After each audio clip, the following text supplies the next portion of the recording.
So Anai and I are here on behalf of Pandion to lead today as usual. We are a 501(c)(3) nonprofit that provides community and skill building opportunities for music creators in Los Angeles and beyond to cultivate long-lasting lives in music. Honing in on community this year because I think everybody needs a little bit more of that right now. And we just love these workshops. That is our main program. I'm sorry, my cat might be. Yeah, so these workshops we run every Wednesday, different themes throughout the year. We have Industry Insights, which is one of the workshop that we're having today with Brianna. We have Community Conversations, which is led by community members, more of a discussion-based workshop. We've got college edition workshops now where we're bringing in university students to have discussions. And then we have community listening sessions, which we allow our community to submit music and get feedback. So those are the different themes that we've been running this year and will continue to. And we are really excited to have Brianna on today to talk about music entrepreneurship and sync licensing, which is a really important theme for all of us musicians in today's day and age. So excited to get into that. And just to give a little background on Brianna, she is an award-winning songwriter and the founder of Level Up Music Productions, which we've had on our radar for quite a while now. She's written over 500 songs and more than 20,000 hours of music, earning a Hollywood Independent Music Award for her song Praying for the Rain. As a leader in the industry, she's pioneered a model that unites top-tier songwriters from around the world, creating high-quality compositions that are easy to license. Level Up Music Productions offers custom songwriting, song branding, and licensing solutions, helping music creators take control of their careers and break into the competitive world of sync. So if you're new to sync here, maybe just pop in the chat. If you're maybe say new, if you're new to sync, so we kind of know if there's anybody that, okay, cool.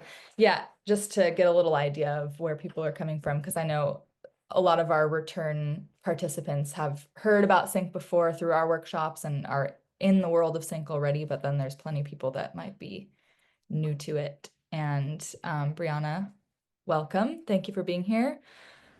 Of course. Thank you so much for having me. Yeah. Do you want to give a little bit more background on yourself and what led you to where you are today? Sure. Yeah, I'll actually kick it off. Yeah. We're gonna kick it off with story time. I'm gonna Ooh. take you back. I'm gonna take you guys back 24 years ago when there was just a wee little Brianna. She was 7 years old. And really, how I got my start was, when you talk about entrepreneurship, it usually is formed or forged not because you were super comfortable and had to. It's usually because you're super uncomfortable and had to. You wanted something that you couldn't have, so you had to find a way to get it. So mine actually started when I was 7 years old. I wanted this pink jacket at Walmart, and my family just couldn't afford it. That jacket was it was actually a brand jacket that was at Walmart. It was just, I didn't even need it. It wasn't even cold outside. You know what I mean? I just really wanted this pink jacket. It was like sparkly and everything. And, my dad has set up a credit system for me at home where he said, if you sweep the floor, you'll get $2. If you do this, if you vacuum whatever, you'll get $5. And so I started earning my way to getting this little pink jacket. And then, so eventually I earned enough money to get the jacket. But I wanted the jacket not just to wear the jacket. I wanted the jacket to go promote my bracelets that I would make as a kid, because I wanted to go record music. And the studio is just something that we definitely couldn't afford. Okay. So that was a whole other fee. So I go to mom and dad are like, you got to earn it, right? We don't have it. You got to earn it. That's fine. Okay. So I got the pink jacket. I start making little bracelets. I put them in a little book, like quite literally, guys. Like, imagine this is like a regular book, like a notebook. I would literally just like tape my bracelets in here, and I would call it my like catalog. That was my first catalog. And walked around from neighbor to neighbor. My mom would follow me to make sure I was safe. And I sold $400 that summer. I just knocked everything over on my desk. Okay, cool. Sorry if that was loud. So I made $400 that summer, and that $400 is how I actually recorded my first album when I was 7 years old. So entrepreneurship was not something that came naturally. It just came because I didn't have the means to do what I really wanted to do. And when you're really stubborn like me and you want something, you're just going to go have to find a way to get it. So that was the introduction. And that will kind of set the tone to everything we're going to talk about today. So you can understand maybe how intense and how early it started in my career. Because I mean, I was raised by entrepreneurs. Put in the chat if you guys like were raised by entrepreneurs, small business owners as parents, or if you own a business, just like put a little wave or something. I just want to see how many entrepreneurs we have in here. Yes, entrepreneurs. Okay. Okay, there we go. All right, we got a few. My grandpa was a big entrepreneur. We love that. Go grandpa. Okay. So yeah, I'm seeing that there's quite a few entrepreneurs in here. Little wave or something. Okay, Marcus. I was the first. Okay. All right, cool. So, yeah, I just wanted to set the tone by going through that. And forgive me, this is my first time on Pandion, and I want to make sure I'm doing this right. Jordan, do I just keep going on at this point, or do we stop and Yeah, ask? so yeah, if people have questions throughout, feel free to drop in the chat or raise your virtual hand, but we can also leave, Brianna, whatever you want to do, you can leave a little section at the end for Q&A if you'd like, but we can also take it throughout, whatever you want to do. Okay, I'm gonna, like, if someone has a specific question, just do the little raise your hand thing. That would be great. But yeah, I just wanted to start off with that. Great. So I don't know how many of you, I guess I'm gonna keep going then. You know, I don't know how many of you have maybe signed record deals or been in the middle of something financially with music in the music industry that has led you to have to either forced you to be independent, like quite literally forced you, or took you to a place where you wanted to quit music, or, you know, maybe you had to start finding other ways to create income for yourself because it didn't work out. I know I was there. I've signed a record deal back in the day. It was a bad deal. I got out of it, but I was sued. In the meantime, I was sued for a lot of money by the time I was 17 years old. And so that was my first experience in the legal side of the record, the mean side of the record label deals. And then I decided at that point I was going to go independent. I'm never going to go back. No one's ever going to tell me what I can sing about. No one's ever going to tell me what I can write about. I'm going to, you know, flex my creative freedom, and I'm going to make it that way. So by the time I was 19, I had started a social media agency. And the reason why is because I could not find a job that would pay me enough money for me to, one, pay my bills, and two, pay for my studio time. Now, some of you, this is not an issue for you because maybe you're not a vocalist, but as a vocalist, your voice is top priority. Like your sound is like, it matters. So I go to studios. If I'm not able to track at home because maybe someone's riding a four-wheeler and I don't have the soundproofing or, you know, something like that, it's your brand, you know? So I've had to invest thousands and thousands of dollars into, you know, studio time just to be in a place where I know I'm going to get those clean stems. And so, you know, that can be expensive. That can get expensive. I mean, at this point, you're probably paying closer to $50 an hour to $75 an hour every time you go to the studio, and then upwards, depending on the studio. I'm in Atlanta, so it tends to be around the $75 an hour mark. And how am I going to afford that, right? So this is where entrepreneurship comes in again. Instead of taking a full-time job, I started a social media agency because when I was 19, social media was popping and everybody needed help. I'm 31 now, to give everybody a a reference of time frame. Made a lot of money in the social media agency, learned a lot about marketing, but I was really unhappy because even though I was, you know, funding my career in music, it wasn't moving because I was so inundated and bogged down with my full time. I couldn't get out of my own stress to be creative. So even though the money was flowing and I had the means to go and be creative, I literally could not do my best work because I just couldn't. It was a mental thing. I never stopped writing. I never stopped composing, but emotionally I was just really drained. And I would go on to own this agency for 8 years. And so after the 8th year, I was like, I literally cannot do this. I got to go take a full-time job again just to take a break, just to get a break. I was like, oh my God, this is so easy. People do this, 9 to 5. Like, wow, you guys clock out at 5. This is great. So I did that for a year, and then they ended up laying everyone off at the end of the year. And this was one of those situations where I was like, oh crap, now I have absolutely no excuse. I have to do music full time. Like there's no way I'm doing social media again. I'm not going back to selling bracelets like I was when I was 7. I'm not going to do anything else. I've got to figure out how to make this thing shake. And so this is where I'm going to kind of go into the sync licensing side, but also kind of pivot, because sync is a trend word right now. I'm going to say this. One thing about me is I'm going to keep it 100% with all of you all the time. I'm not going to get on here and give you some sync is great. Sync is the way. Sync is going to pay all your bills and it's the best thing ever. It's absolutely great as a side income. It's for sure not a full-time thing for a while. Like you have to hit it big. And probably in the advertising or gaming space, even the trailer space. But if you're just doing TV and film syncs, and I don't mean to diminish that, but if you're only just doing TV and library syncs, it's going to take you a long time to make that money up, to make it like replace a full-time job.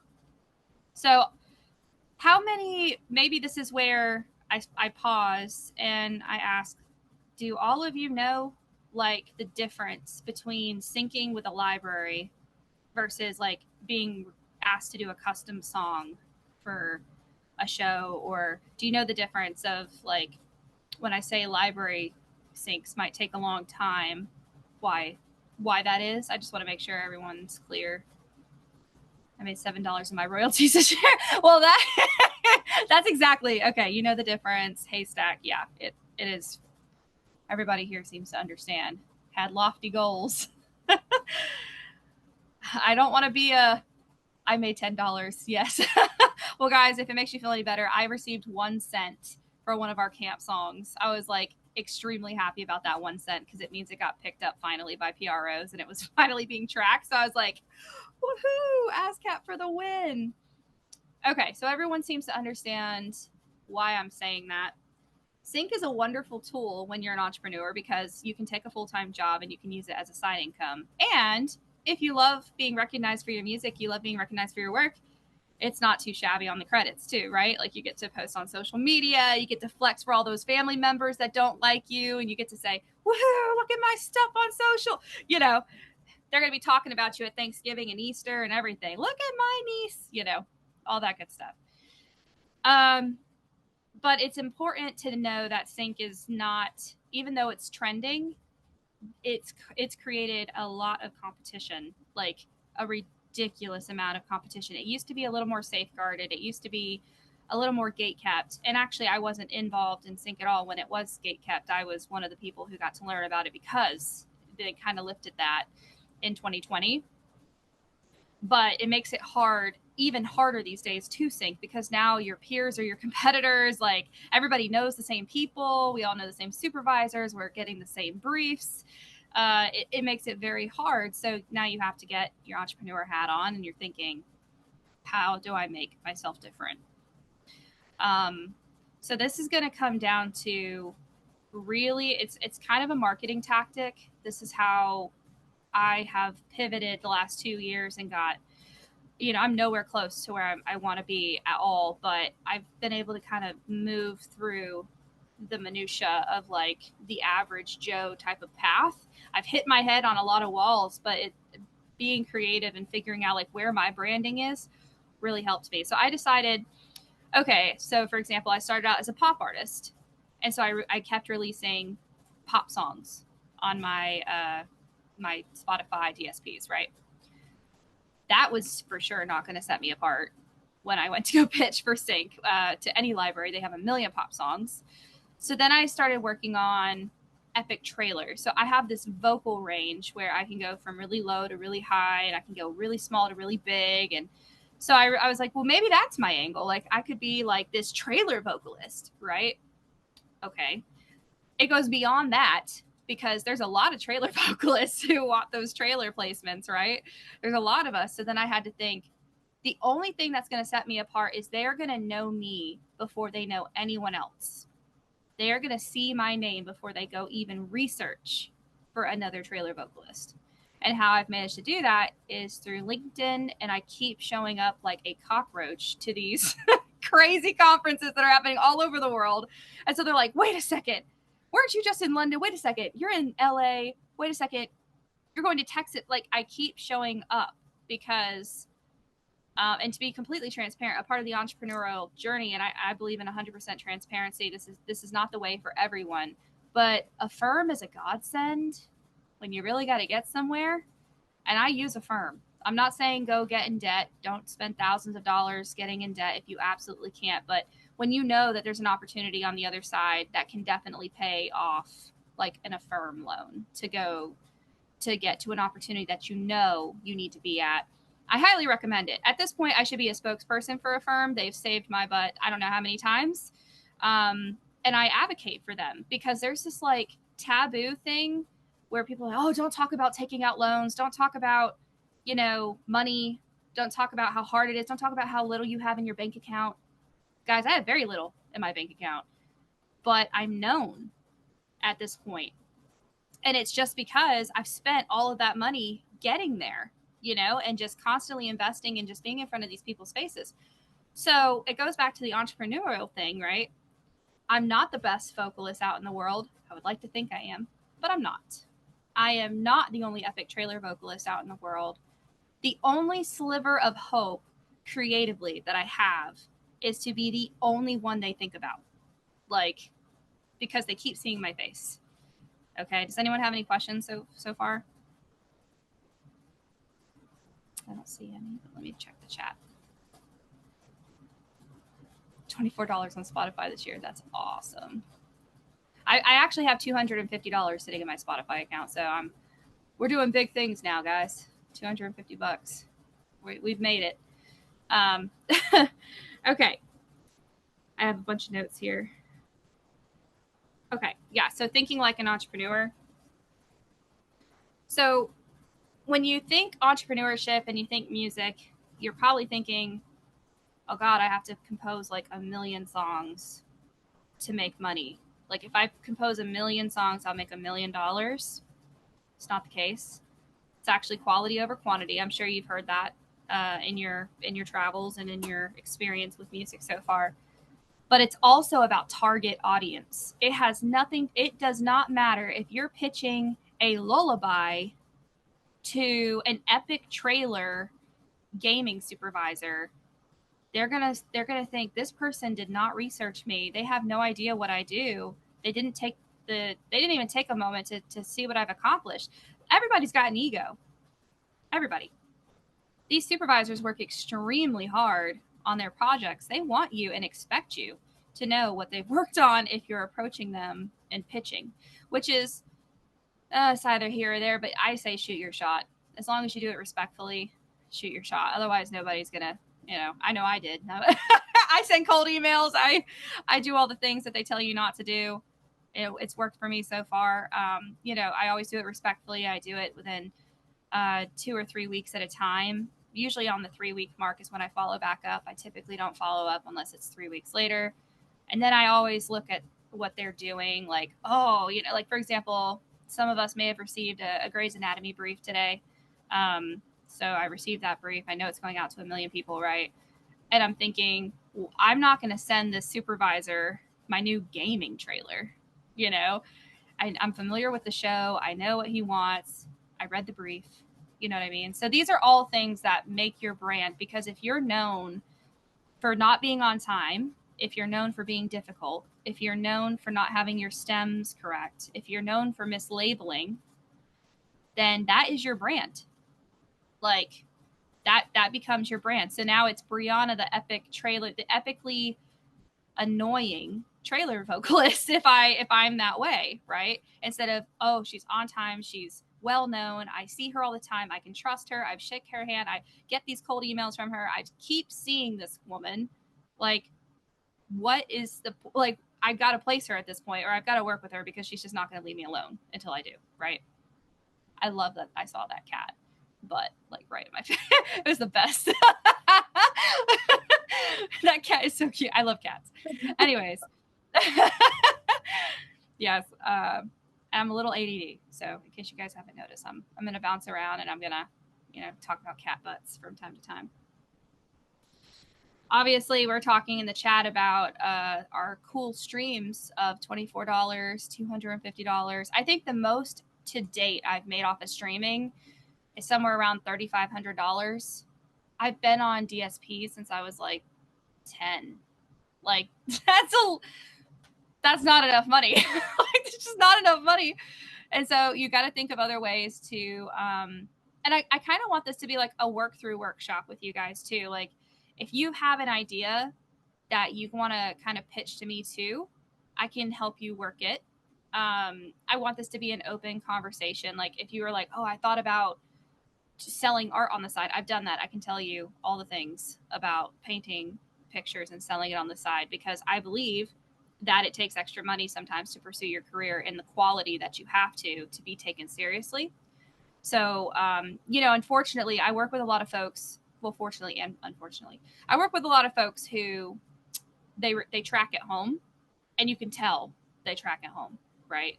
You never want to be that person.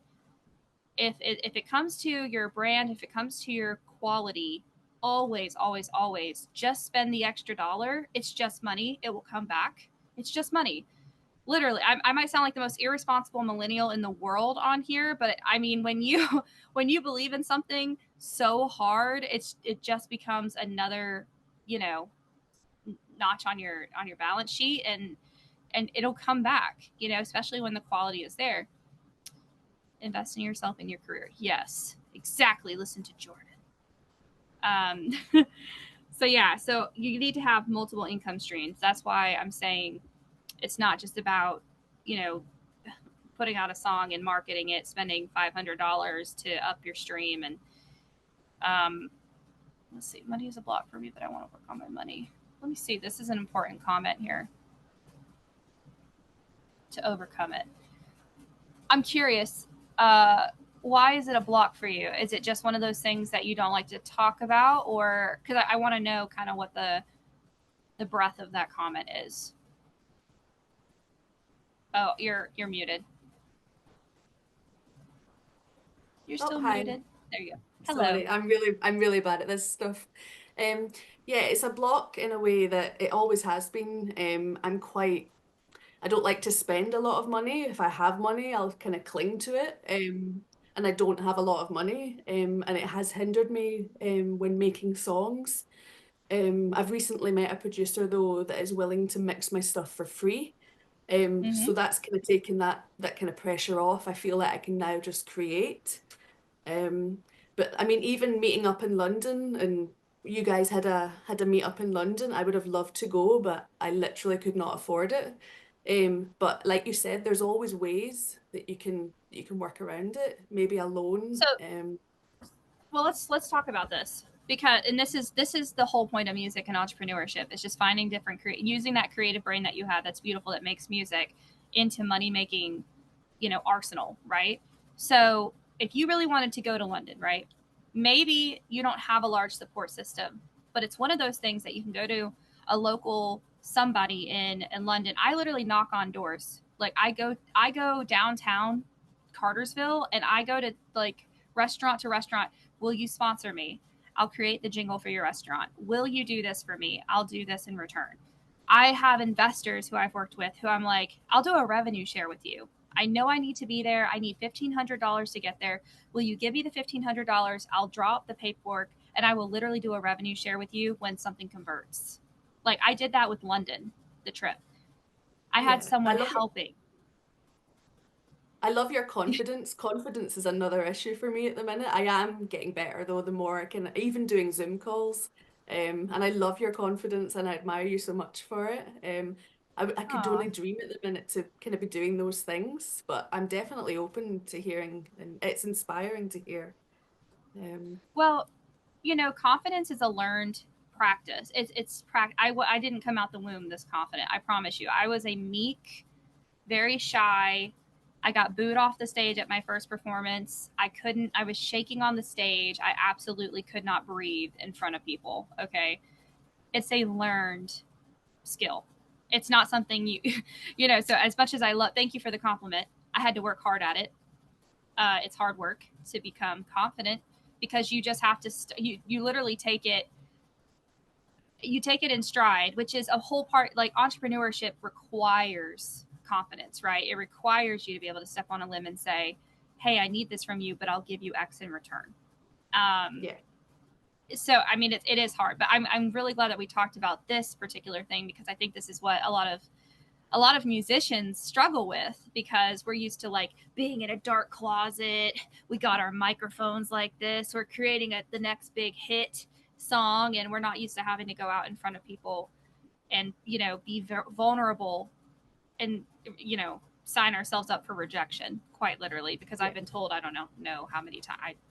No is just a part of my vocabulary. It's like, okay, you said no, moving on. Yeah. No, moving on. Rejection And is it's redirection. I believe that. rejection is redirection, and I can speak to that highly. Um, so okay, I'm just gonna go through the comments really quick. Thank you for your input, Miss Unicorn. Arts music grants. Do you know if there are arts music grants in Scotland, UK? I just know, I yeah, don't. she was based in Scotland. The I know I just found that PRS offers some of the PROs, like I know I'm in Australia and the big PRO here offers lots of grants for musicians every year. So that's another idea. Yeah, that's a great point. And another thing that guys, don't sleep on podcasters. So if you're looking for a quick buck, I'm going to say this: like, don't sleep on people who have YouTube channels and podcasts. They are looking for music every single day. Like, they have a million episodes, and you can work something out where even if it's $20 to license each song, that's a repetitive model. Now you're making $20 every single time they want to license that song, depending on the terms and this, that, and the other. Maybe it's $20 per episode, right? So this is where clearance comes in, and you have to know a little bit about clearance. But it's, you would license that song. It would be a sync license. Let's say I license Level Up to a podcast. Well, I own the master, I own the publishing, I can clear it at 100%. And let's say I put the term use on there as one episode, and you have to re-up every time that you use the song in an episode. That's all contract.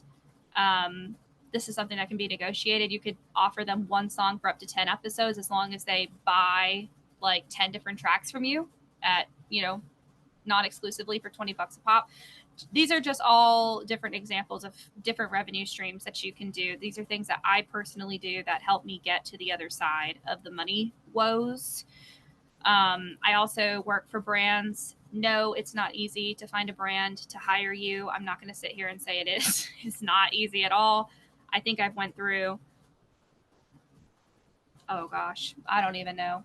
Like, Marcus and I had, I don't know, like maybe 25, 30 meetings in London, and where like one of them might convert, maybe two tops. So that's the kind of, and then when they convert, it could be anywhere from 6 weeks to a year for them to convert, based off of what they're doing for you or what you're doing for them. But go to YouTube and find the channels that you gravitate towards. Even creating, like if you guys make relaxing music, this has become a huge trend to create like relaxation meditation playlists. So if you're a vocalist, you can hop on a relaxation playlist and you're charging for this. And if you want to collaborate, that's fine. Make sure the YouTube channel has like 5 million subscribers, so you can start making some back end, on what they have going on. Indie films is another area that I really, really target. I go to all the indie festivals. Some of them I can't afford the tickets, to be honest, because the sometimes these indie film packages are just like $2,000 for like a VIP ticket, and I don't have that kind of money right now. There will be signs when I have that kind of money, but that's not what I have right now. So what I do is I usually go to the head. I'll find the head of the program director of the whole thing, and I'll say, I just did this for another film festival. I'll say, I'll barter a theme song that you can use throughout. I will literally issue you a gratis license. You can use this song or instrumentation to brand your experience, literally sonically brand your film festival, and you can use it for free as long as I get a VIP pass. And they go for it almost every time. So this is something you can do in your hometown. You see an indie film, because what you want to do is get close to the independent filmmakers. They need you. You need them. The independent filmmakers and directors are there. It looks like somebody's waiting, so I'm going to let them in. So the independent filmmakers are a really good target because they usually have small budgets. But those small budgets really mean a lot to us musicians if we're actually getting paid to do what we love and not doing it for free. So I'm not beggars can't be choosers, you know what I mean? But it's like also, you know, once that film director, you never know, like some indie film directors, they start really, really small and then they end up being like the next massive film director that comes to your mind. And then they bring you along the journey. Usually when they find a composer or musician that they love, they just stick with them. It is the most ridiculous thing to try to break up a composer and their filmmaker. I mean, I don't know how many no's I've received just from reaching out to filmmakers. And I'm like, I loved your last film. I would love to. They're like, I have a composer. Back off. And I'm like, I am a top liner. I come in peace. I can work with your composer. Okay. I'm not trying to steal their job. I'm just simply trying to sing to their ish. Okay. I'm going to sing for them. Like, so you have to know kind of like the different angles. Cause if you come in and you're like, I want to do the instrumentals and they're like, no, we have a composer. They're going to blow you right off. So you got to try to find different ways to kind of keep getting in there. Have to run. Thank you. Oh, we'll miss you. Okay. Let's see here. Metadata. Oh yeah, this one. Okay. So submission game. Your submission game has to be super strong. You're competing against people who have been in this for like 20 years. Okay. So I am hoping the majority of you are familiar with disco. And I feel like we are all broken records when we say disco and metadata and disco and metadata, but it really matters. Let's see here. I just want to make sure. Content. Disco.ac. Perfect. Okay. And I missed a comment here really quick. I just want to make sure. And agree with Brianna, we must invest in ourselves, keep putting the money. Yes. This is true. I believe you spent millions of dollars to make it back. Yep, it's true. Same. So yeah, with your metadata, if you're not familiar with the disco system, it allows you to put the artist, the composer, you can meta tag your, like the feeling of the song. So you'll want to put like drums, emotional, cinematic, orchestral, epic, like depending on what that music sounds like. So, and come up with a cool title, a very descriptive title. I cannot tell you how many times we have supervisors who have said like, why is your song sounds like an angry person, right? Just screaming into a microphone, but it's called Love Never Dies or Love Lust. And so when they're doing their search, they're looking for something very specific. And so just make sure that your title of the song is reflective of the actual music and the composition of the song. This is a huge must. And I don't feel like that's said enough because as creatives, we want to kind of put whatever title feels good to us, like on the song, but think as a supervisor, think as someone who is being paid to do a job to match something to a scene. How are you going to make it easier for them to match your song to their scene? It has to be keyworded correctly. Make sure and this is up to you, it's a preference thing. Some soups, want it and some soups don't. It can never hurt. In the note section of disco, just to look extra cleaned up, because I really want to leave a good impression, I'll usually put the artist, like I'll put the splits right there in the note section and I'll save it. So that way when they hover over the eye to look into the song, they'll be able to see, like they already have their splits in this thing and I don't have to go looking for it, and it's just easy to access. All right. Oh, this is something that let's do this first. Does anybody have any questions so far? Let me go through the pages. We have a lot of people on here. That's cool.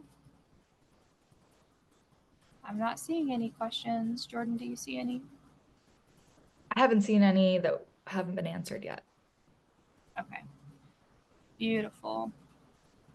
Well, fine, guys. I guess it's going to be a one-sided conversation. I'm just going to lecture you all the time. Don't be afraid.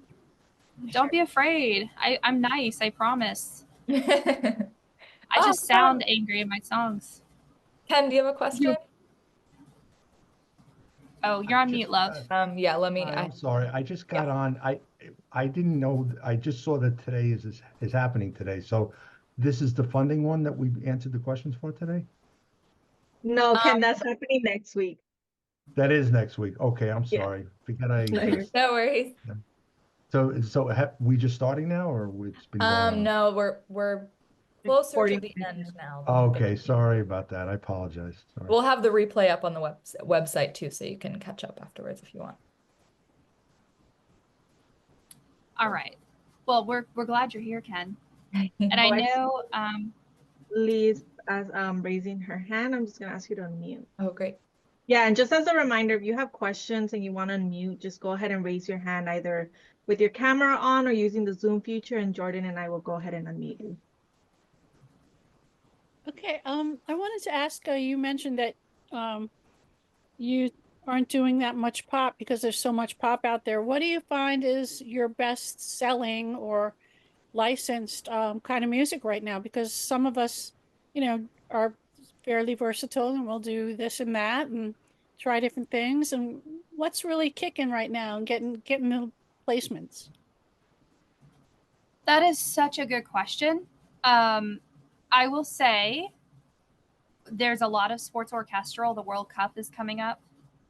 They're also preparing already for the 2026 Olympics. They are looking specifically for female vocals. Everything I've received is like female heavy, female focus, right? So when you're thinking sports orchestral, think of like what you would see this like Simone Biles, like what would you see her walking out to, that kind of anthemic. Another thing I've seen, and to answer the B side of your question, specifically when it comes to me, I've been asked, to be honest, I actually don't license a lot of music. Anytime that I get contacted, I'm getting contacted for customs. That's a part of my business model. That's a part of my brand. They're not going to come to me to search my library. They're not going to come to me to license because I'm not known for that. I'm not the APMs or the 5 Alarms of the world or anything like that. They know me as someone who can turn a song around in 10 minutes and turn vocals in less than 30 minutes, all stems correctly labeled. And that's what I'm known for. So when it comes to me specifically, it's almost like an unfair question because I'm not licensing a lot of stuff. I did license 3 tracks with Temptation Island, the new season that just came out on Netflix. That was cool. That was predominantly pop, almost in the pop EDM type of field. And they actually used one of my trailer tracks for that too, which was kind of epic. I mean, what a weird, but it was a suspenseful, underscore that was happening there. So I hope that answers your question.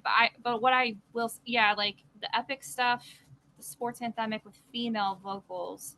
So now's the time to kind of collaborate with your female friends and make sure that you have that feminine energy in a lot of this, because I know the bigger libraries are also looking for it.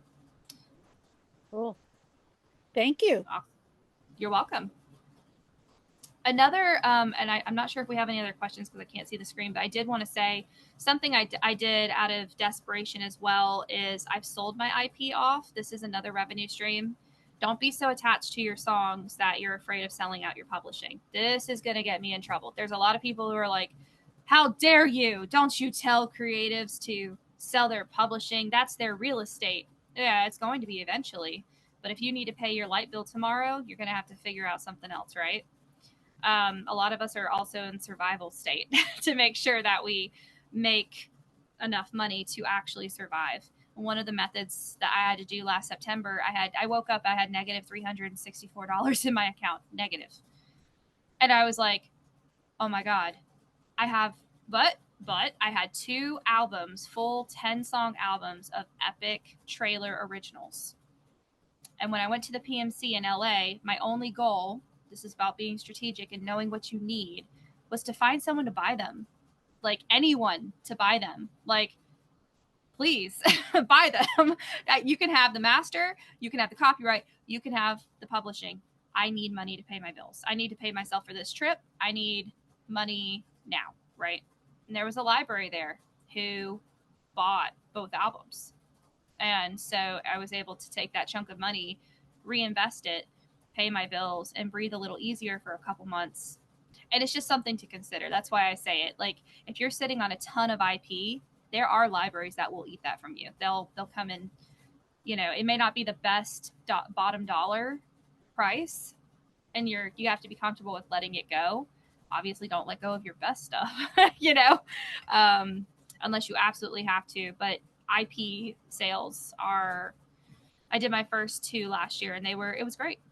It made a lot, you know, it made sense for me in that time to kind of be able to continue the entrepreneurship that I was doing. Make sure that, so I know we have 13 minutes. So I want to open the floor to questions and dialogue. There is a question in the chat from Matt about disco. They said, I recently learned you can tag in the comments section. Is there a hashtag that connects them to regular tags? How exactly does that work? Do you know? I've never used a hashtag in disco. Yeah, I haven't either. I've never heard of that.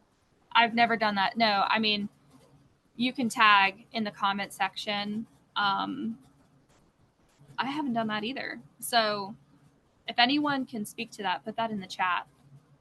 Because I'm a plain Jane. Okay, quick question. Do you keep your writer share when you sold those? Yes, I absolutely kept my writer share. Yep. I sold the master and the publishing. I kept my writers. That was pre-negotiated. Honestly, I haven't found a lot of libraries that are going to buck on that. Like, they don't mind you having or keeping your writer share. And if you need the money, it's a it's a lifesaver. It can be. You're sitting on some IP. You can copy the tags from the tag section, going back to, and paste it into the comment section if you want them there too. Oh, okay. I just haven't done that step. I just tag it in the tag section. I leave it there. To be honest, the note section for me is left for publisher share, master, like who owns that. That's imperative information. As long as you use the tags, they're able to search and find you. Okay, we got some questions now. How do newbies get their hands on briefs? Oh, yeah, it took me forever. Well, it felt like forever. You partner with people who are already placing. So you'd reach out to producers who you see already placing. You reach out to people like me, top liners who are placing. Reach out to composers who you see placing in music, and you collaborate. That is the easiest way to get sucked into the world of, oh, I have this brief. Will you work on this with me? And then eventually you get introduced to the person who is providing the brief because you're maybe you make a placement and now you have their contact information. You know who it is. And that's kind of the best way to go about it. Another way is showing up at conferences. I've met almost every supervisor I know at a conference, and I've just cultivated those relationships the best I can. Like when I'm out in LA, I'll ask them to go to sushi. When I'm here in Atlanta, they come to Atlanta, we'll do an event together. If I'm in New York, you know what I mean? Like, we just do our best to cultivate. It's all about cultivating that relationship, and it is a full-time job. Like, so that's the long question. That's the long answer to your question. What was your first sync placement? How did you get it? Next. No, I'm just kidding. I didn't like my first sync placement. So I'm actually not gonna talk about that one, and because it wasn't done correctly. And this is where there are also music supervisors who don't know what they're doing. So my second amazing placement was with an independent film. And Mama C, my head of publishing, had actually seen someone post about, it was an independent filmmaker saying, hey, I'm making this movie called Corruption. We're in post. I really need like a trailer for it. Does anyone know a trailer vocalist that at the time he had his own composer? And Mama C reached out and was like, actually, we already have this song. And she sent it to the music supervisor. And the music supervisor was like, this is perfect. And then it synced. That was my first trailer placement. And it was $1,500 because I believe you should tell people what your placements are worth. So it was an independent film and it was $1,500. And it was not exclusive. And there's no royalties when it's a trailer. So how does one get into placing sync for games? Can it involve only instrumentals? I read a lot. Yeah, definitely. You can sync for games with only instrumentals. Depends on the game.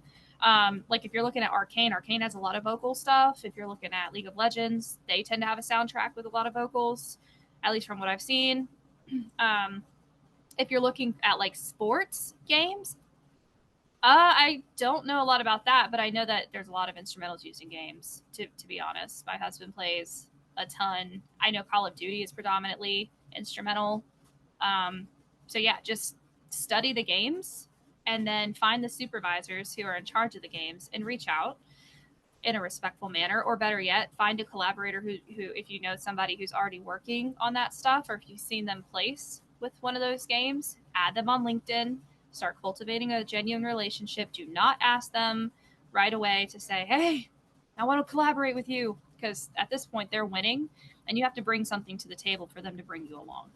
So always make it a, if you do this for me, I'll do this for you type of, I hate for it to sound so transactional, but unfortunately a lot of people in the industry are also still recovering from the strikes, and they're still recovering from the fires.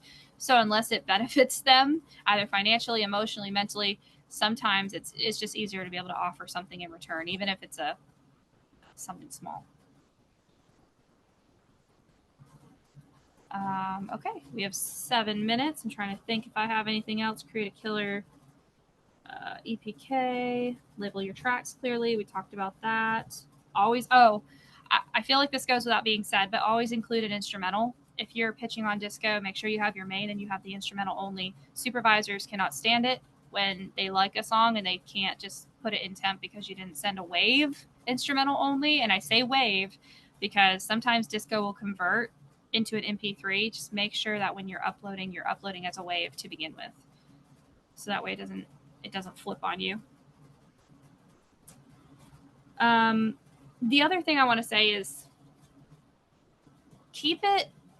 I mean, the overall part of this when it comes to like music and entrepreneurship is just making sure you have clear goals and you have clear targets.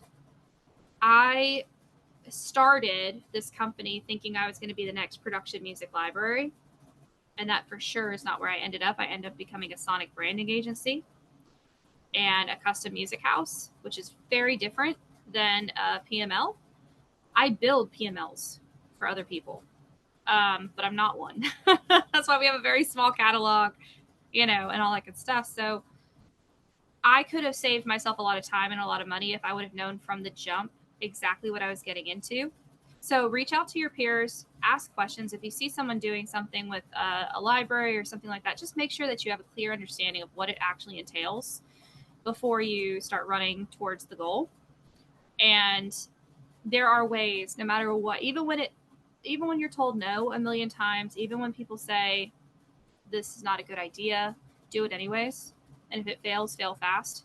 So one of my former CEOs would always say that if you're going to fail, fail fast. So figure it out, test, do what you can, and then fail, and then move on. At least you failed, and you failed forward. So that's kind of what we did for the first 2 years in business. We kind of failed forward. And now we have clear direction on where we're going. So I hope that helps somebody in this chat. You send waves of full songs initially, or are you just nesting an instrumental wave? Oh, no, I always nest it. It's just way cleaner.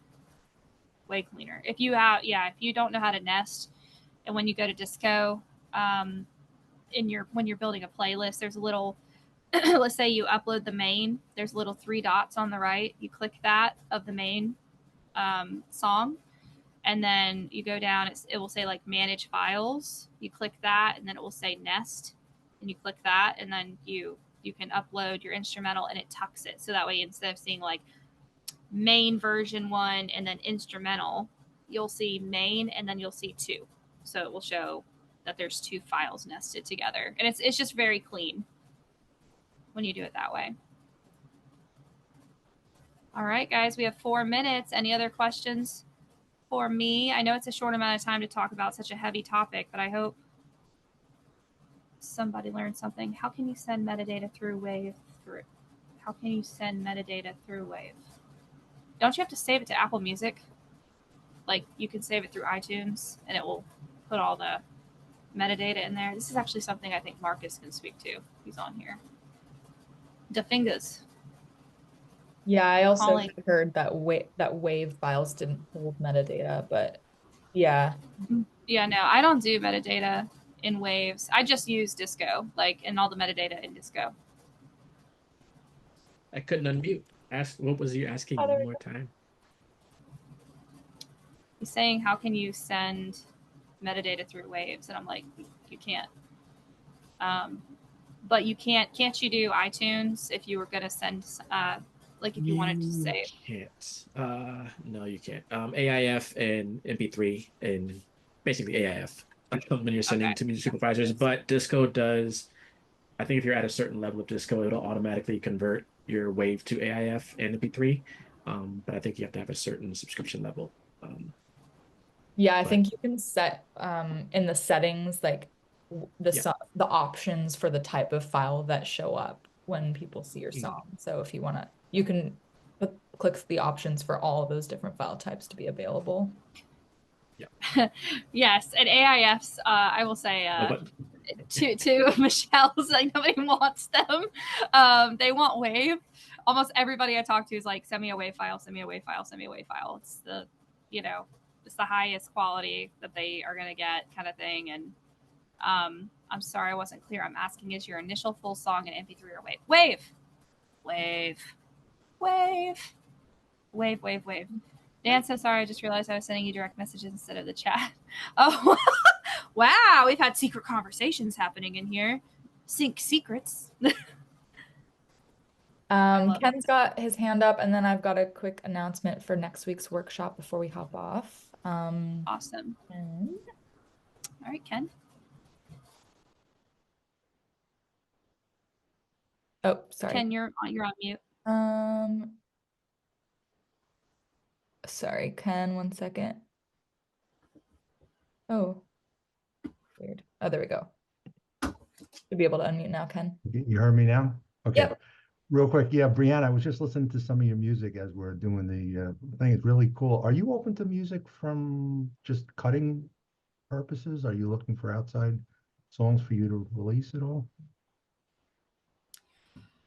So a part of my brand is that I don't cut other people's music unless it's a work for hire situation. I understand. Okay, cool. Yeah. Nice stuff. But Very good stuff. Cool. Well, thank you. Thank you. I mean, look, Yeah. I'm always available for work for hire. Look, guys, I'm about to sell Ken. This is Entrepreneurship 101. Ken, I have a rate. If you ever decide that you want me to sing on one of your songs, I'll send you the rates and we'll knock it out. And it's, if you ever need that. So Yeah, no, it was just to release it. I just meant releasing stuff, but I understand you're self-contained. That's fine. It's just a question. Thanks. Yeah, that's a good question. Appreciate it. Of course. I will say, just to add to that though, Ken, not on the lyrics and top line side, because I'm branded as a top liner, but if you have music that you want to collaborate with me on and you want me to top line, I collaborate with people all the time on a 50-50 basis. Awesome. Maybe you'll get some more people reaching out from our community after that. Sounds good. Yeah, I love it. Awesome. Well, thank you so much. This was so informative, and it's always just great to hear people's stories, and I know that like everyone does things differently. So it's like every guest we have on here, it's a different idea, a different path that you can try. So it's just really nice to have that offered for our community members looking to get into sync and entrepreneurship. Thank you for that. Well, no, thank you. Thank you for having me. I hope it was helpful to somebody on here. Anybody. Definitely will be. Yeah, for sure. And we're going to have this up on our website again soon as a replay if anybody wants to check back on any details or share with people who weren't able to join us today. And then next week we have our workshop with the Entertainment Community Fund. Daniel is joining us from that organization about financial wellness for music creators, since this month is Financial Literacy Month. So we're focusing on finances, and entrepreneurship today is definitely part of that. We talked a lot about finances today. So Anaí is, yeah, she's gonna drop a little poll in here for everybody, because they're looking to get some information from our community before the workshop to kind of guide them in what information they're going to share with us. So if you are going to be joining us next week, please enter your answers into this poll. Yeah, I launched it on Zoom directly. Just again, the Entertainment Community Fund wants to ensure that they're just going to be providing the most accurate information to our community. They're really here for all of you, whatever it is you need, let us know. And they have a lot of amazing resources. You could fill out the poll directly through Zoom. I also went ahead and sent the survey link that we have and MailChimp directly. So all of you are subscribed to our workshop email. So you should have also received, I believe this morning, a survey just asking you for any feedback. If you want to take more time after just this workshop to fill that out, please go ahead and do so. And then I'll go ahead and send this information over to Daniel and the Entertainment Community Fund team. And yeah, we'll be seeing everyone next week for our workshop. Again, it's in honor of Financial Literacy Month. So if you want to learn more about financial wellness, how to just find more tools and resources to support your financial stuff as an artist, please do so and join us next week. It'll be really insightful. So yeah, we're looking forward to it. Thank you, Anaí. Great. Thank you all for joining today too. Sorry about those technical difficulties at the beginning. Glad everybody was able to Brianna. in. That's okay. That's okay. I was like, hello. So Does anybody hear me? Where is she? Yeah. Well, okay. You're gonna laugh because he's on this call. I was logged into Marcus's Zoom, so you were seeing Marcus Manderson. Oh, no wonder. There we go. Because we just did a conference together, and my computer was used for the Zoom on the virtual side. So I was like Marcus Manderson trying to get in. No, Yeah, I was like, I everyone's got their names down there here, so I'm confused. Yeah. Marcus, that's why I texted Marcus. I'll make you laugh. I texted Marcus and I was like, hey, are you in this chat? Because I see your face when I'm trying to log in. He's like, no, I'm not in there yet. I'm like, oh, got it. We are the same person. Oh, that's great. Well, we all made it. Thank you. Yeah. Thank you so much, Brianna. This was great. Thank you, everyone. Yeah, thank you so Appreciate much. you We'll guys. hopefully see you next week. Yes. Okay. Great. Talk soon. Cheers. Bye, everyone. Bye.